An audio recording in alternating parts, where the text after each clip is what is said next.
Hey, everybody. Welcome to Leading Thriving Cities. My name is Chad Wright. I'm the founder of Forward Partners. This is our show where we shine a spotlight on leadership in public service, and we have deep conversations about how to create a thriving future for our cities. Today's guest is Brad Stafford, and if you have been involved in city management of any kind, any public service in Texas, you probably know Brad. Brad is a guy who always has a story, and he's easy to talk to.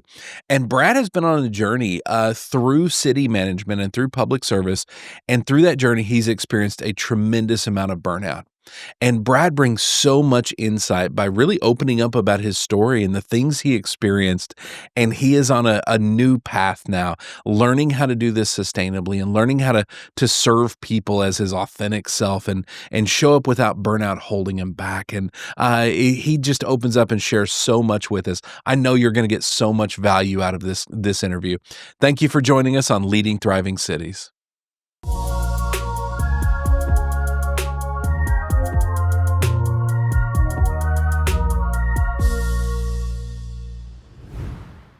Brad, thank you for being here on Leading Thriving Cities.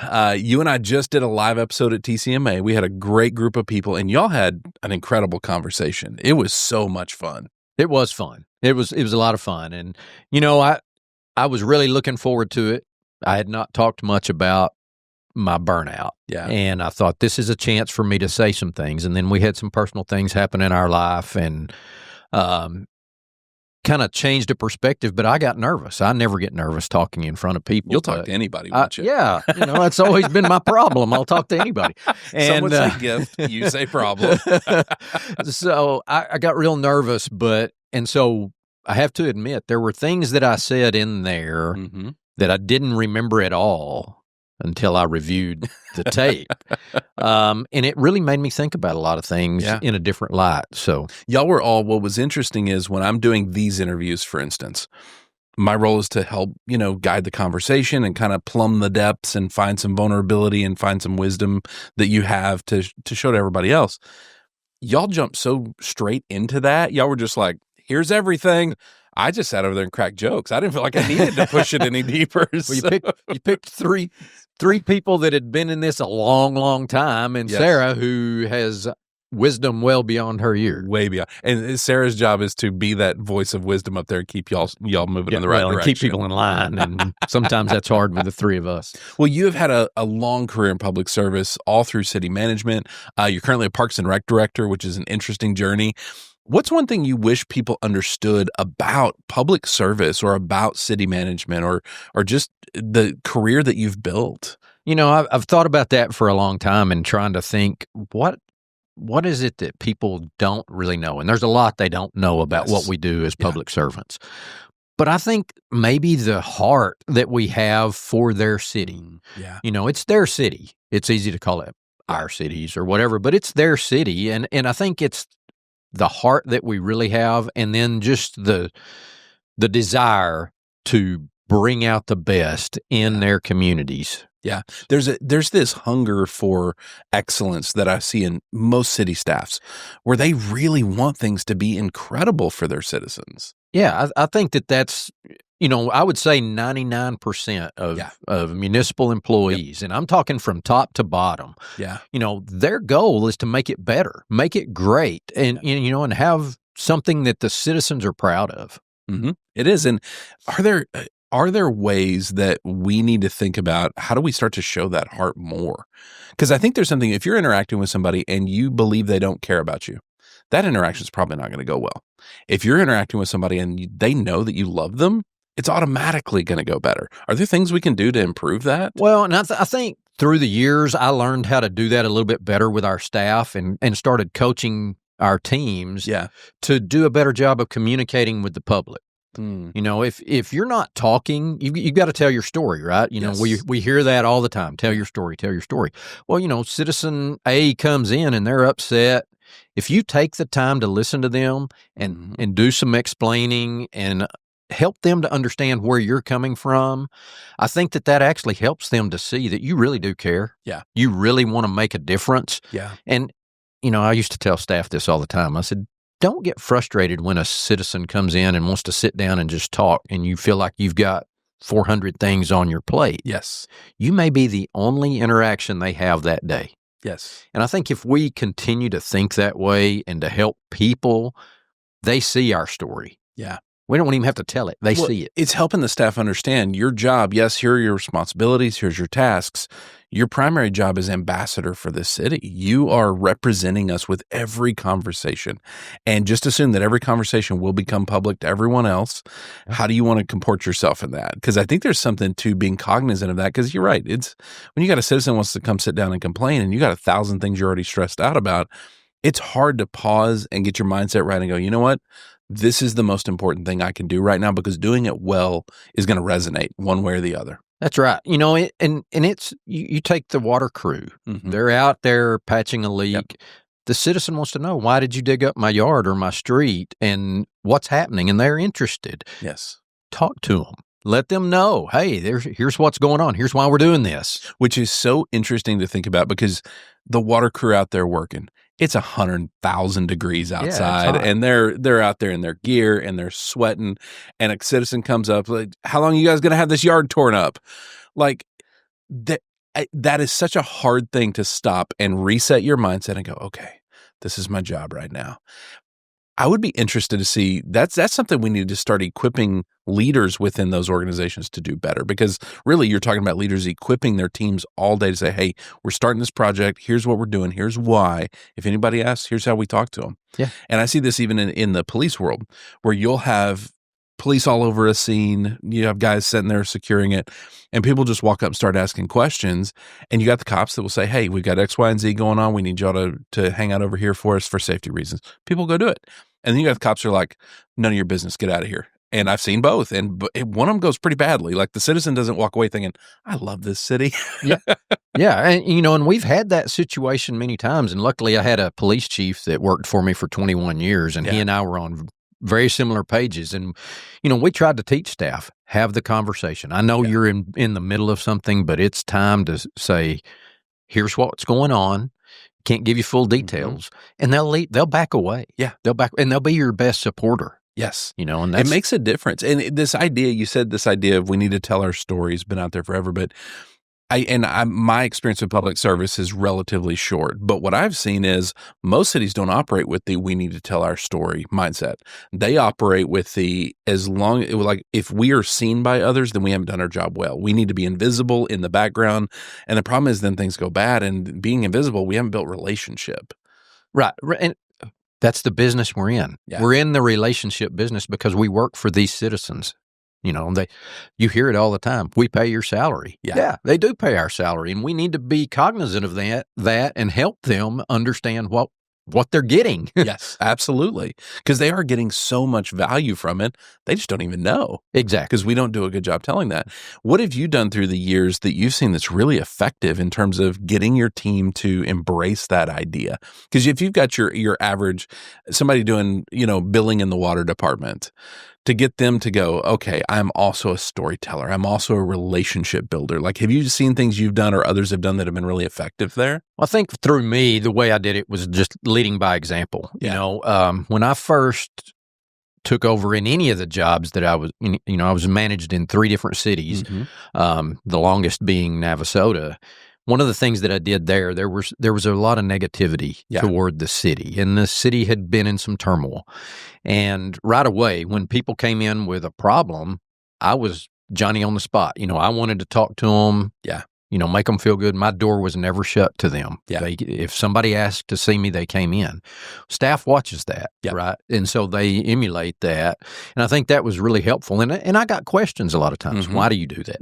And I would explain, this is why, and it makes a difference. And, I said this at TCMA conference, but, sometimes our thought of ourselves may be a little bigger than it is. But I really think that if you went back today to Navasota, which I still live there, but if you went back and you asked those people, say you walked in and say it, I say over 90% would say, yeah, we loved him. He was great. He did what he said he would do. Yeah. And he always kept me in the loop whenever I needed to have an answer for a question. That keep them in the loop part is just, it's vital. Yeah. And I think that's an area that a lot of cities probably need to tighten up. That's a good question for them to ask. Where are we not keeping our teams in the loop so that they can then keep the citizens in the loop? And it's hard. It's very hard. You're very busy. You have a lot going on. There's a lot of demands for your time. Yeah. And it's a difficult task to stay on that, but I really think it's important to let people know. Yep. I love that. Through a long career in public service, a lot of growth that happens. And a lot of that growth is here. A lot of that growth is internally overcoming our own issues and challenges and stuff. And so as you progress through your career, what are some of the bigger internal challenges that you had to learn to overcome to continue to progress? Probably the biggest was that I was not the main person at the city. You take a job. My first 2 cities were less than 2,000 population. Okay. So you don't have a lot of staff. Yeah. So there were some tendencies for people to really lean to you for a lot of things. Well, over time, you just gravitate to do that, and you make these decisions, and you do a lot of things for And it people. feels good when you do that, by the way. Well, sure. I mean, we have an ego. City managers we have pretty big ones sometimes. But anyway, I was kind of forced to do it, but I did it, and I didn't lean on the staff enough to do things. And when I moved to Navasota, the largest city I ever managed, 8,000 population, which to a lot of people, that's still a small city. I had people and was able to do more. And I would say in Sundown, my second job, it was each city I progressed a little bit better, had more people that you could lean on and you could count on them to do some things. But, my wife says I'm a fixer. I am a fixer. So anytime something happens, I still wanted to fix it, and if they came to me with a question, instead of making them go through the process, I solved the problem. Yeah. And I think over time, as I moved into Navasota and grew a lot, half of my city manager career is in Navasota. Yeah. And so I think as I grew, I was able to say, well, Chad, what do you think we should do? And at first that was hard. Then it became fun to watch people, and see them grow, see how they grow. Because my last day on the job, somebody asked me my biggest accomplishment in Navasota. Yeah. And I pointed out there and said, that staff. Yeah. That's the best thing I ever did. What's funny is when people are not used to being asked, they're not used to being given an opinion and a responsibility and challenge like that, it's awkward at first. I was meeting with a public works director yesterday, and he's coming in after a public works director that really didn't do anything. Like, they made all the choices. Nobody was empowered. The new one coming in says, y'all are almost completely empowered. Like, we are going to give you so much responsibility. And everybody at first is like, whoa. What do we do with this? It's not natural. And so did you experience that as well, where it was kind of awkward at first and it took them a while to get used to that? Yeah, it took a long time. There were a couple of them really that struggled with some confidence, and well, they're essentially riding a bike for the first time, right? Yeah. And they had always leaned on me. And of course I always obliged. Yeah. And then when I decided not to oblige anymore, I was like, hey, what do you think? Okay. How would you approach it? And you could just see, this look on their face, and it was like, oh man. And I said, and you're going to own it when it's over, because I'm going to support. Yeah. Unless I feel like it's totally off base, I'm going to support you. You're the guardrails at that point. You're like, if they're going to go totally off base, you're going to tell them ahead of time, hey, maybe we don't. I'm not going to let you dive off the cliff. Yes. I mean, yes, but we'll let you get close to it. Yeah, I may let you dangle your toes across and see how it feels. Navasota sounds like a dangerous place to work. I've been there. I've actually hung on, and and I'm like, okay, you need to feel it, so that you start thinking a little bigger. So when you come in, your muscle memory is, I'm the center of things. I'm the guy who makes the decisions. I do the work. And then you shifted to, I've got to build this team to do the work. Mm-hmm. Was it just the increase in size of the city and the responsibility that kind of forced you to do that? Was it like, what triggered that change in you? I think it was an internal thing with me. I had gone through a little bit of a struggle, because not only did I solve all of their work problems, I had become a I don't know, I had become their counselor as well for a lot of people that had personal things going on, and I took on a lot in my. That adds a lot of weight. Yeah, it did, and it took on. I took on a lot of different roles, and I was like, "What am I doing?" And so I actually called a guy that I knew, similar to you, that helped me. We went through. I paid him some money, and we did a little series to help me to understand how to become a better leader. Mm-hmm. Yeah, and boy, I dove into that, and it became so much fun. Yeah, became enough fun that I made everybody do it. Is that a leader? I made them do it. But anyway, I took the directors. There's times you inspire and there's times you force. Yeah, I took the directors through a process to do that, and then over time asked them, said, how do we implement this throughout the organization? Yeah. And so it was really a cool time in my career to do that. I actually started reading more leadership books and quit flying by the seat of my pants so much. I'm really famous for that. It's easy in a town of 1,500 people. You can fly by the seat of your pants and get away with it a lot. Well, that's what you do. Yeah, but as you start to scale, that ability to do that doesn't really scale. Yeah. and Navasota was growing, both physically and internally. We were just growing and becoming more of a organized organization and more professional, and really wanted that to happen. We're in a great spot for people to come and, move there or move their business there. So we really needed to be moving forward. And that was the reason I took the job to begin with, is because that's what I wanted in my career. Yeah. I wanted to move forward. I loved the other two cities I was in. I just kept wanting to move and progress myself and, challenge me. This embracing of I've got to lead in a different way. Was that preemptive? Like you started to see a little bit of signs of I've got to change, or were you forced to do it? Was it like, okay, I've taken on too much. I'm in a bad place now. Now I have to learn how to do something. Started having, different feelings, and it was becoming hard, and I didn't like the way it felt, and so I started looking for a way to change and to make it better. I think, we've had this conversation offline a little bit about, I think God always has his way of showing us the direction in a way. And I feel like he put me in the path of this individual who took me, I jokingly called them my counselor. But really I think they were. And there were times where, I might just be struggling at the office, and I would call them and say, I need to go to lunch, and we'd go to lunch, and I'd throw up my problems, and he just let me talk through it. And it made me start seeing what I was doing to myself. Yeah.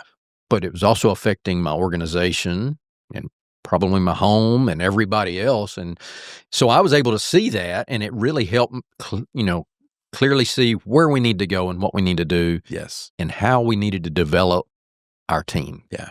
Something you brought up there with understanding, and I remember I never had this understanding. It took a long time and a lot of pain for me to have it. It sounds like you achieved it the same way, of how I show up is not just affecting me.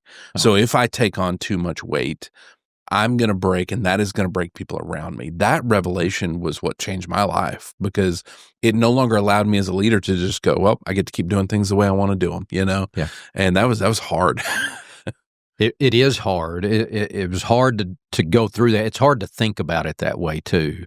Yeah. And a tendency we have as men is we don't talk to people. We don't have a conversation with somebody that can help us release some of that stress, including our spouse even, who we trust wholeheartedly, but don't want to burden them. And that was the conversation Mary and I had one time after I finally did open up, and she's like, I've been here the whole time. Well, it's part of it's we don't want to burden them, but I think the core of it, for me anyway, is I think we're taught by society that that's what weakness is. Yeah. If you're strong, you have the ability to very quietly bear any weight. And if you're weak, you whine about it. Yeah. And it's not whining to raise your hand and call your pseudo therapist. And I get the same thing. People are like, it's my therapist. I'm like, legally, no, this is not therapy. Just so we're clear about this. But to call and say, hey, I'm struggling and I need some help. Can we go to lunch? One of the most amazing and strongest calls you will ever make. Over time, has that gotten easier for you? The ability to say, I need help. Definitely. a whole lot easier now. I did the ups and downs. I did that, and then I went along another 10 or more years with work, and then really hit the big wall. And when I hit that wall, I think there was no going back. That's the way I felt. There was just, it was too big a wall to climb, I thought. And that's the point where I said, I need to call some friends. Yeah. And I did. And I've called a lot of friends since. I've talked to you. Yeah. About a lot of this that's happened throughout the years. And it's still easier. And it's easier for me now to talk to somebody else about, hey, you need to find somebody. It may not be me, but you need to find somebody to talk to. Absolutely. And I loved at TCMA, you let the crowd know if you don't have anybody, you got somebody, because I'm telling you right now, I will talk to you. That's right. I love that. I don't want people to feel what I've felt in the last 4 years. Yeah. And what I did in that previous time, I was still young enough, I think, that it was just like, I'm going to get through this, and I did, but there's a certain amount of piss and vinegar that comes with being young, right? Yeah. I can just power through this. Yeah, I can make it. My team, I just said piss and vinegar, so sorry about that. We can edit that, maybe. They are scared every time we record that I'm going to say something that gets us all canceled. So that's not going to do it, but Nah. So let me ask you this. You talked about the big wall. And that is, I'm assuming that's the big wall that the burnout that led to saying, I don't know that I want to be a city manager anymore. Is that accurate? That's it. That's the wall. So as you started to kind of progress and the burnout got worse and worse and worse, what did you start to notice that made you think, man, this is not just normal? Like, I don't think I can power through this. Well, my career, I loved what I did. I've always said it fit me perfect. I loved it. I loved making the things happen that were happening, being a part of all of that. Never felt like I had a job. I really never felt like I was working. Which is a blessing and a curse all at once, right? That's right. That's right. Yeah. And then all of a sudden, I was like, I don't want to go to work, and I'm not having any fun anymore.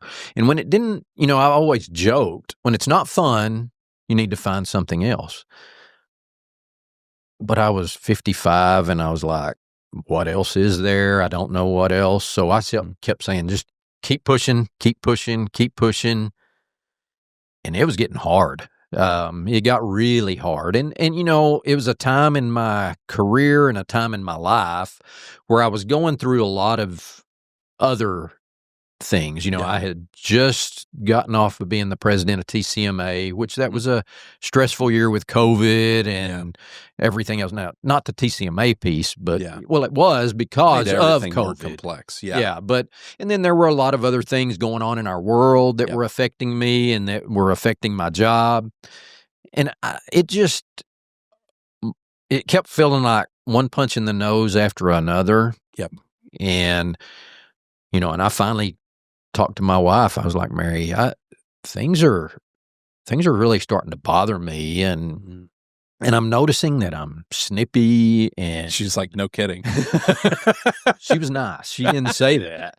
My wife's really nice. I don't know. It sounds like that. Mine would have absolutely let me have it. Well, we understand their stress and everything else, but I was noticing that I was snippy at home. I was snippy at work. I didn't want to deal with council members showing up. The mayor would show up, and he's a good friend, and I would be like, I just don't want to talk to these people. I don't want to do this anymore. And finally called a friend, and who had actually, when I started talking, gone through the exact same thing about 10 years prior. And there's about 10 years difference in our age.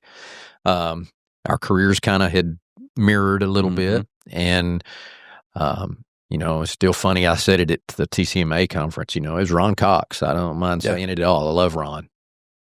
And he's been a real important piece in my whole career, but really these last several years, he has been a real motivation for me on the working side. And, he's, Bradley, how long you been doing this? And I tell him, and we go through all of that, and I start saying, well, I'm not the only one. Somebody else has done this. And still fought it. I thought, well, even though Ron did it, I'm gonna do better. I'm gonna power through it, and I just couldn't do it. I just couldn't do it anymore, and shocked everybody whenever I walked in one day after Mary and I had had long discussions, and after I had already secured another job outside of government, and went and broke the news, and I mean, everybody was shocked. Yeah, and I just felt relieved. Yeah, and it was a little awkward to feel relieved to be released from something like that, but it felt really good at that time. Yeah. Didn't last.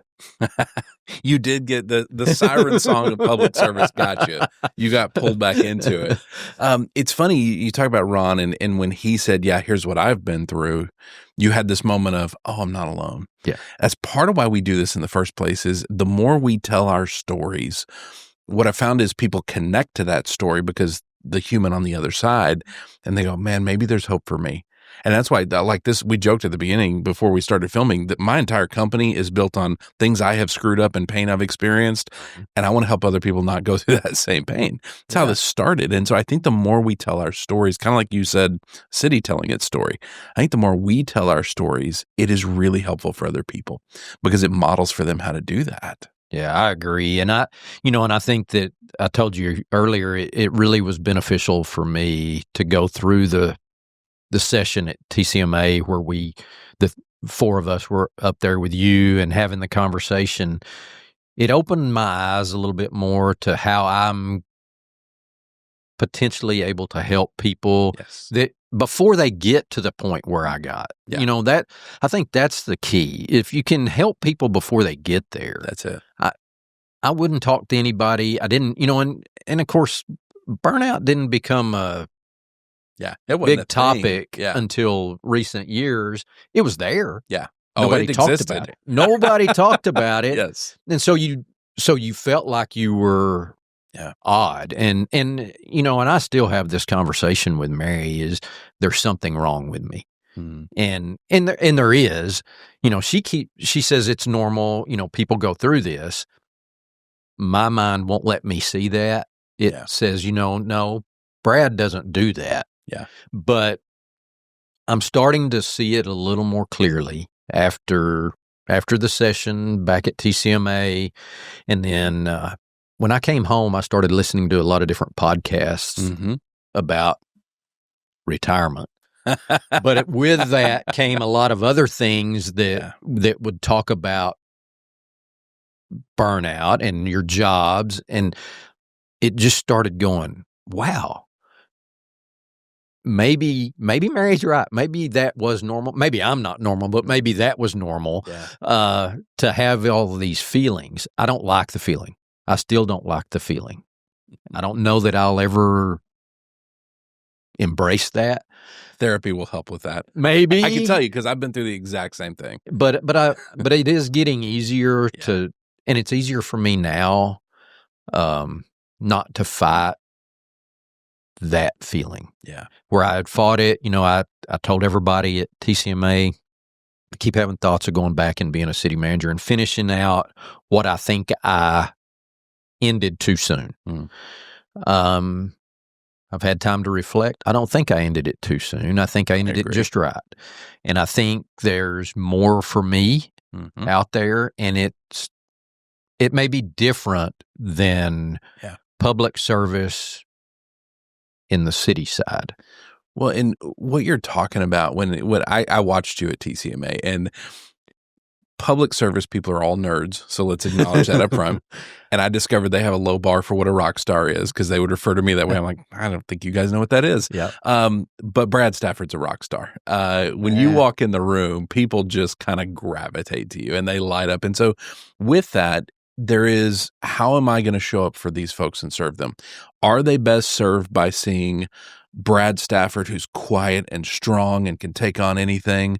Or are they best served by saying, I'm Brad Stafford, I love people, I screw things up sometimes, I've experienced pain, and I don't want you to experience any of that. And that's really the choice that we're making, right? Which version of us are they going to get? Yeah, and I think that's what I saw at the conference is, I love to tell stories. I love to be in the middle of the mix of people, and talking and doing the things and making somebody laugh.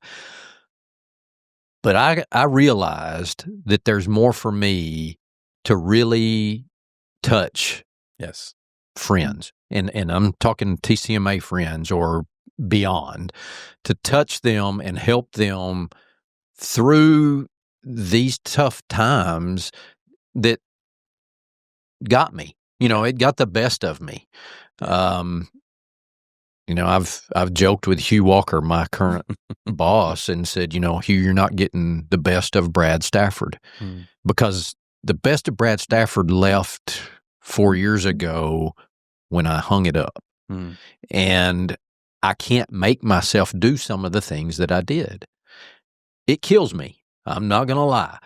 But there is something in this brain now that will not let some of that happen. And I think it's my brain telling me that's what got you. Don't do it again.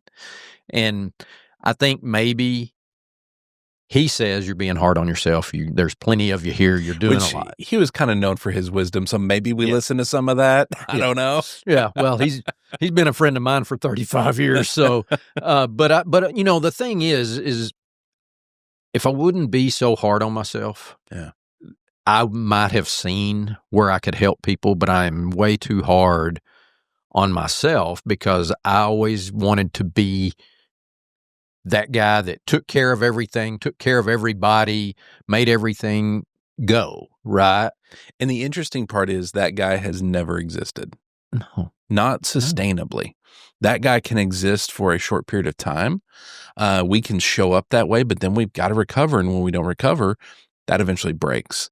And so I think that's the illusion that we're taught is that everybody around us is doing that. We're the only one that's not. Nobody's got this figured out. Everybody is struggling.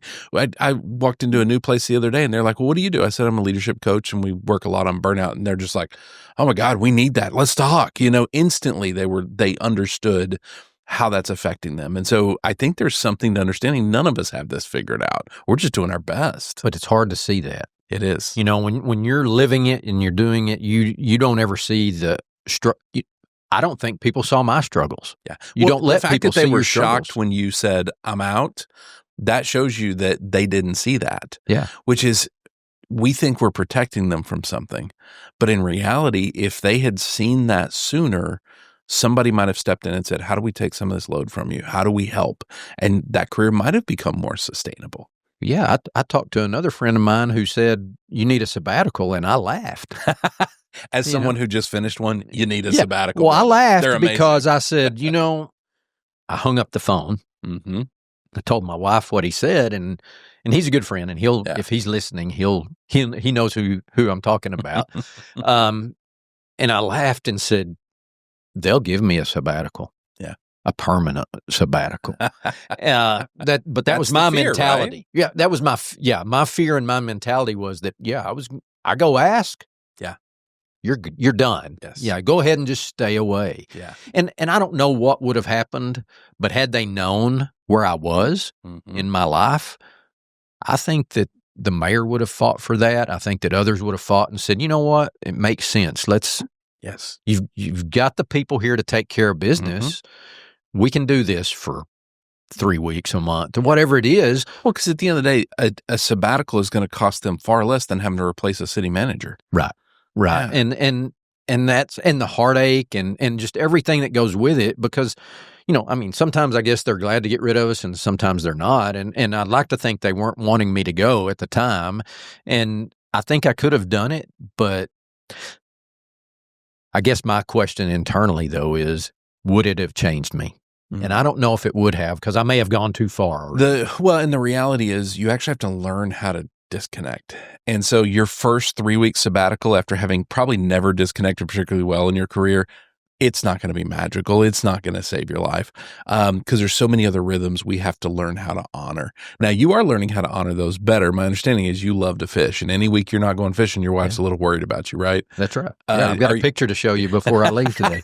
When you go fishing like that, is it that chance to really disconnect and do some deep thinking and get your head straight? Is that helpful for you? Yeah, there's nothing better than getting in the kayak getting out there and pedaling around and casting and catching a few fish, or maybe not. It is called fishing, not catching. But yeah, it is my place to just let off. I escape from everything. Yeah. And luckily, I tell everybody this all the time. When you marry the right person, everything works out. And Mary has never said, you can't go fishing, or I wanted you to do this, or I wanted you to do that. She's always supportive and understands that that's my escape. That's where I go. And, that means so much to just be able to relax and get out there. And, and if I can talk one of the kids into going with me or her into going with me, it's even better. Yeah. But a lot of times it's just me in that water. That's all it takes. Having fun. If you could, obviously you've been through a lot in your career. If you could go time travel back, sit down with Brad Stafford, who's about to start his first day, what would you tell him? What advice would you give him? It's not all on you. I think when I took over, I had to be everything. I felt like I didn't have to be. But there it is. Brad Stafford said, you've got to be everything, and you've got to be everywhere, and you've got to participate, and you've got to do this. So, Lions Club, Kiwanis Club, every meeting at the city, anything that happened in the community, we were a part of it. And Mary was right beside me, and the kids, when they were home, were right beside me, and we were there as a family. And that was all great, and it showed a real good commitment from my point. But I think if you looked back today, that all accumulated over time. Yeah. And that put me to where I was, when I said I'm done, I hit the wall. And I think if I would have measured all of that and, done some of it and not done some of it, and counted on staff to do some things. Yeah. And, council was going to be there, so they were going to cover the city. But I thought I had to do it all. I thought I had to be there. Now, I think it helped to make me successful, but it also helped burn me out. That's the thing, is it's not, when we're trying to prove anything, it's not sustainable. Because ultimately proving something to somebody else or even to ourselves, it just burns us out, because it takes so much effort and energy versus the ability to say, you know what, I'm going to go to what I can, and I'm going to draw a line that's healthy for me, and I'm going to not go to the other stuff. And that's okay. And if that council, by the way, doesn't like that, that's not the city for you. Right. And if they're okay with that, great. I found a home. This is amazing. Yeah. And you know what? None of them ever said you have to do all of these things. This is the funny part. All the city managers I work with, they have these insanely high expectations, and they're trying to prove all these things to all these people. Almost never is the council like, you need to be at everything. I think it was Emily Crawford. We just did another interview with her, and she talked about how she had this expectation of herself. She needed to prove to everybody that she knows everything happening in the city. Never once was a city council member like, you need to know every detail of everything. And yet that is what she expected of herself. Yeah. And it's tough, and yes, as city managers, we're probably our own worst critic, and we're probably push ourselves and harder. That's saying something, because y'all have a decent amount of critics sometimes. Sometimes we have a whole lot of critics, but yeah, I think we really are hard on ourselves, and we're really, we put our expectations way too high. Yeah. Or I'm going to speak for myself. I don't want to speak for everybody, but I always had my expectations for myself very high. But I think it was beneficial for the cities that I served. I think that they got a strong, ethical city manager who did a lot of things and really helped their cities move forward. But in the end, what did it do to me? Yeah. There's an expiration date. There's a sustainability problem. And, I'm not even 60. I mean, I'm getting really, really close to that. But, and I'm at that point now where I'm like, I don't really want to work anymore. I don't want to go there. And I think that's what I did to myself. Yeah. Well, burnout, ultimately, the way we define it is it robs us of the ability to align with our purpose. It robs us of the ability to do our most sacred work. And it robs us of the ability to enjoy life. We go from, I get to do this, can you believe this, to I have to do this. I don't want to do this anymore. And that's a lot of what you experienced in that process, is my guess. Yeah.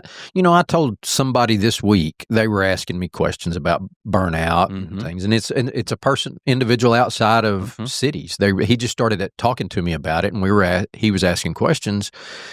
And I said, I worked in local government for I'm starting my 35th year. 28 of those, I was a city manager. In those 28 years, now up to that time, I didn't have any money for a vacation, but I never had a true vacation. Yeah. So if we left town, and this was even before cell phones, right? So now I'm really telling you how old I am. But even before cell phones, I gave them a number where I would be. I would call in and check in. And then, of course, over time, as cell phones become more popular. Pagers were probably a part of that tech stack at some point. And, you had everything, and now it's constant connection. In all of those years, 1 week, I took an undisturbed vacation. And that was, we took a cruise. I threw my phone in the little safe in the room and didn't take it out. Forgot the combination. Yeah, and I didn't take it out. And, of course, I didn't buy the plan. Right? Yeah. And so, and for my sake, that was a great time because we had just gone through laying off 25% of our staff. Huge budget cuts. I was devastated because I had lost a lot of really good people. And didn't want to do that. And I needed a break. And luckily, the year before we had scheduled this, my daughter and her husband, for their first anniversary, wanted to go back on the same cruise. And so we did that with them. And I needed it. I have not done it since. What's interesting, and I hear this all the time, the same story of when I need to disconnect, I just go on a cruise where I don't buy the package. You can do that literally anywhere. You can choose not to look at the phone, and that might be a step in the direction for you to learn, hey, the world doesn't collapse when I'm gone for a week. But eventually you get to the point where you don't check your phone. And it took me a long time to get there, by the way. Like, I was glued to my phone for so many years. Weekends now, I go a long time without looking at it. Somebody will text me something, and I didn't even know they texted me. It's pretty amazing, actually. I'm getting better. One of the first things I did when I guess it was when I left cities. I moved my email to a second or third page on my not my home screen. And I've left it there since I came back to Bryan. I said, I'm not putting it on there. So I'm not going to know if an email comes in. I don't have any notifications that tell me that's that an an email superpower comes right in. there. And the only notifications I get is a phone call or a text. And sometimes, I lay it down and I don't look at it. I'm getting better. I was horrible. I was really terrible. And I'm getting better. And, I'm kind of like an alcoholic with my phone. It's really hard. And I'm not trying to make fun of people. It's an addiction. It is. That we get to need to be in the know or to I want to have that answer right when they ask. And ultimately there's a disempowered story at the middle of it that says my value is in always being on top of this, is in always having answers, always serving. And that's not really our value. And so that's where ultimately it goes back to doing the work of what is my value? Who am I at my best? Who am I meant to serve? And when you do that work, it gives you tools to start to kind of unpack that. Because it's funny, throughout your career, I'm hearing these wild expectations you tried to live up to try to prove something. And I've got a book coming out next May. And one of the core questions we're trying to help people ask is, who am I at my best? And what would my life look like if I had literally nothing to prove to anyone? And I think our lives would look so different if we didn't show up in every meeting trying to prove something to everyone around us or prove something to ourselves. And I think there's something to answering that question. We wouldn't get wrinkles and all the headaches stress and the gray hair. We'd be a whole lot better shape. So you've worked all throughout public service. You have all different levels. You've viewed every scenario, every different thing. what do cities need to start to rethink? Because the way we've traditionally done things, it may not be sustainable for our teams. We have a high level of burnout.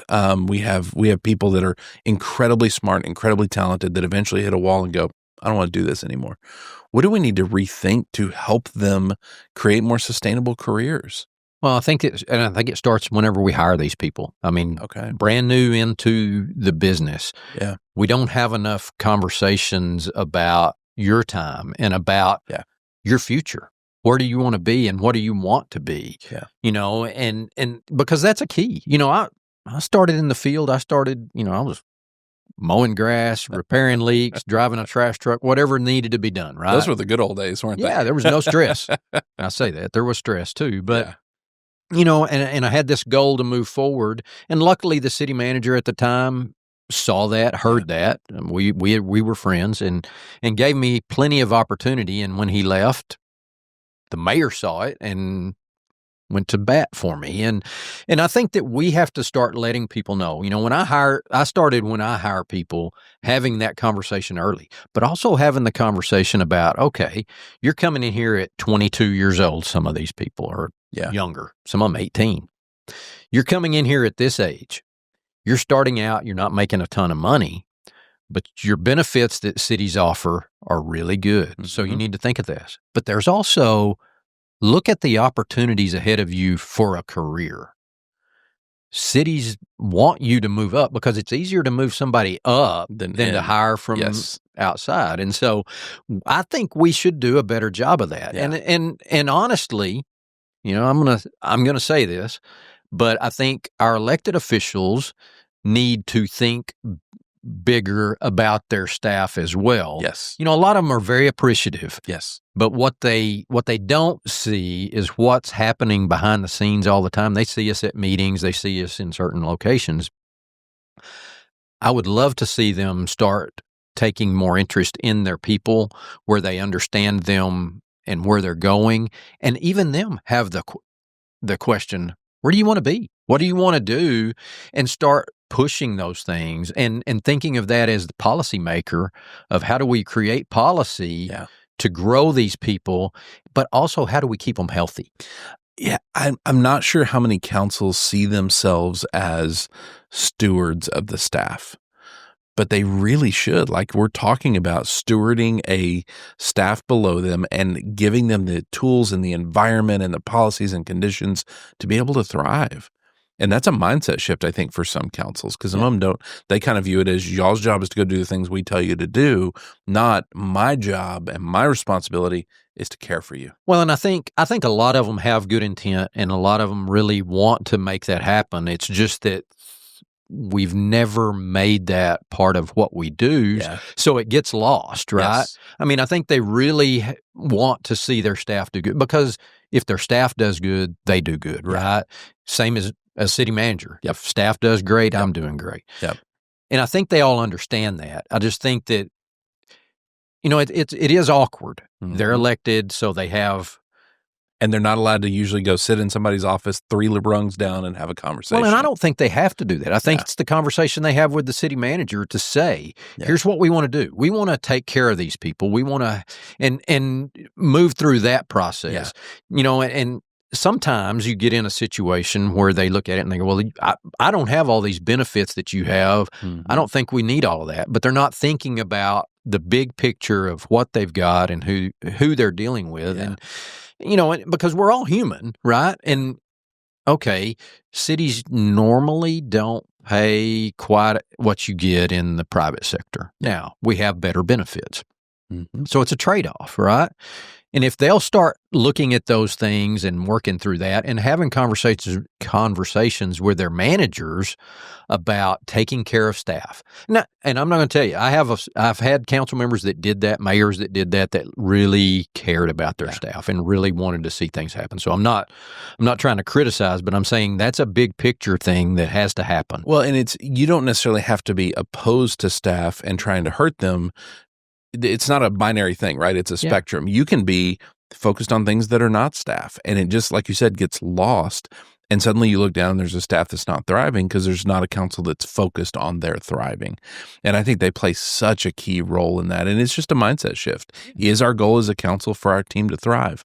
And that's a place we would love to help guide them, because I think there's something there that's special. Yeah, I just think that it'd be really neat to see all of us, because it's the organization top to bottom, is you have to start taking these people in and growing your people and making sure they're healthy, making sure that they have the tools they need. And I'm not talking a shovel and a wrench. I'm talking, the help of somebody that can talk to, that they can talk to, the development that they can get to help. And I've been fortunate, I've not had council members that shut that down. They voted for it. Mm-hmm. They did it.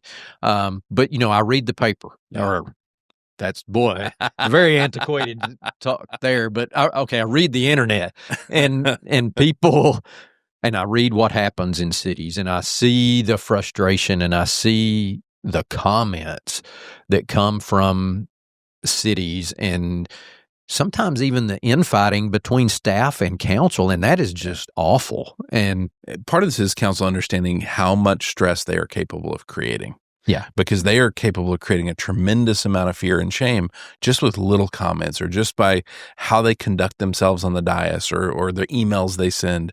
And if they understood that weight, they might do it slightly better. And again, there's probably some that do it amazingly well, but if we're not intentional, we're rarely going to do it well all the time. Yeah. And I think the realization that, we talked about this earlier. We want to see more and better things as staff. Yeah.